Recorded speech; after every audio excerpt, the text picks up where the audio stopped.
and welcome to Overdrive. I'm Srikanth. Delhi's rained out, jammed out for the second consecutive week. So here I am back in the studio taking you through Overdrive. I'm going to start the show with French manufacturer who's had a fairly rocky India journey so far. I am talking about Renault. Now, Renault first came into the Indian market with the Logan, an entry-level sedan. It was a good product, but it didn't really take off and the association with Mahindra went kaput.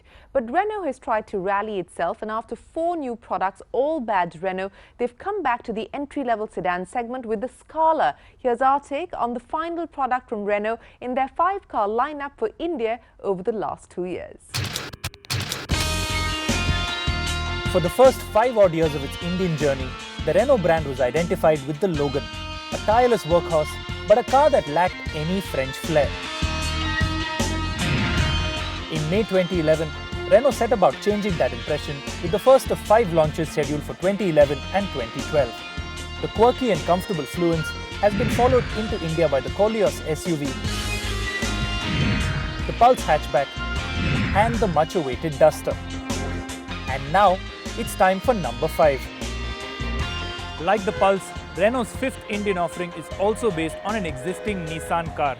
But having learned from its experience with the hatchback, Renault is confident that this new vehicle, the Scala sedan, has what it takes to carve a niche for itself in the Indian market.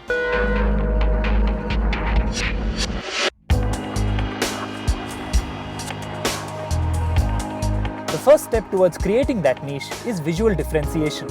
And on that front, Renault has succeeded. While the basic silhouette and metal panels have not been altered, the Scala gets lots of Botox and plastic surgery courtesy Renault's Mumbai-based design studio. The front end is completely new and far edgier. The Renault badge rests on the gaping mouth, which incorporates the front grille and air dam and gives the car a more aggressive stance. The new smoked-out headlamp design with clear lens reflectors, adding a dose of style to the aggression. The profile is identical to the Sunny, except for a chrome belt that hugs the base of the window line and new 15-inch alloy wheels that are standard across the range. The rear has also been tweaked with a new tail lamp design, revised detailing rather than a shape change, which connects well with the new chrome band. All the nips and tucks blend well, giving the Scala a far more striking appearance than the rather plain Jane Sunny, something Renault was very keen to ensure. This is a very different kind of treatment we've done. This is all the good spices we did find in India. You know, we have a design studio in Bombay. We have very high-end, small team who did work on that to differentiate that car. And try to bring a different positioning, a different taste, a different feel about the car. And I think the result now looks just beautiful. And it shows also what a French brand can bring in that a very demanding and very tasty India. The basic interior layout of the Scala is identical to the Sunny, so the cabin is extremely spacious and the dashboard sports 5 rather than 50 shades of grey. But there is leather, the quest for a more premium interior resulting in well-bolstered leather seats, door trims and even a leather wrap for the steering wheel. Though the oval climate control unit and plain entertainment system are familiar and rather boring, 2 airbags, ABS and EBD are standard across the range, and the top-end variant of the Scala gets automatic fold rear-view mirrors as well as keyless entry and start.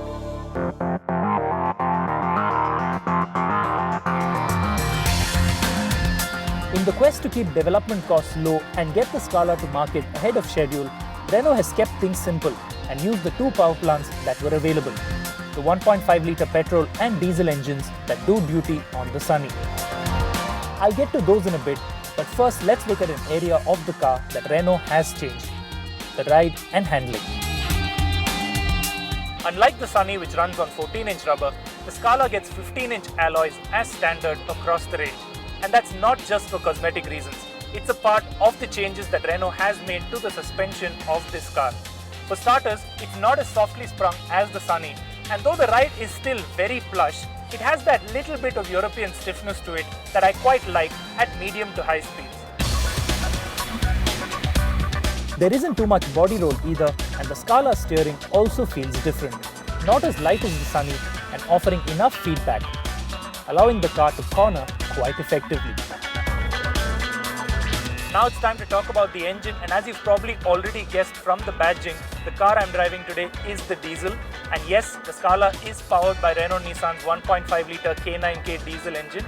It churns out 86 PS of power, 200 Newton meters of torque. And since this is an engine that's been specifically designed and tuned for India by both Renault and Nissan, it's tuned to deliver maximum fuel efficiency. In most everyday circumstances, that's a good thing. But the twisty mountain roads Renault selected for the test drive were not the best showcase for the engine, amplifying the lack of grunt below 2000 RPM. My 200-odd kilometer test drive involved lots of gear shifting and time spent in second gear, sometimes even first.